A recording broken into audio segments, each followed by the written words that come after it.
लगता है आपको ठीक से मेरे बारे में समझाया नहीं गया। ऐसे मुकदमात में हरगिज कबूल नहीं करती। मैं मुजरिम का नहीं मुल्जिम का साथ देती हूँ। और वैसे भी आप जानती तो हैं, इस दुनिया में ऐसे बहुत से वकील हैं जो मुजरिमों का साथ देकर उन्हें छुड़वा लेते हैं। अगर बात खत्म हो गई है तो आप लोग जा सकते हैं यहाँ से।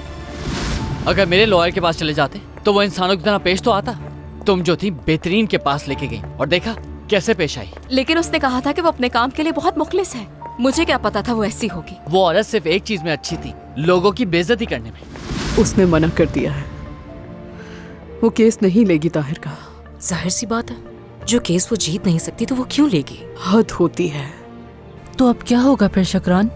मुझे नहीं मालूम।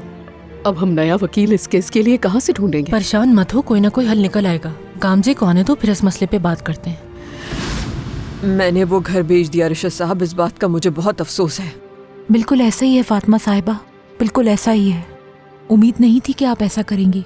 सही कहा आपा ने, उम्मीद नहीं थी कि आप भी ऐसा कुछ करेंगी। ठीक है, अब इस बात को छोड़ दो, खत्म करो। बस ऐसे ही चले जाओगे? कुछ कहोगे भी नहीं तुम मुझसे उमर? क्या तुमने अभी ये नहीं कहा कि थका रहा हूं मैं तुम्हें?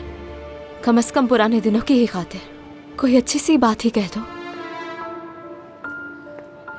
तुमसे मिलकर बहुत खुशी हुई। नई गामजे से मिलकर मुझे बहुत खुशी हुई। नई गामजे भी इतनी बुरी नहीं लगती मुझे।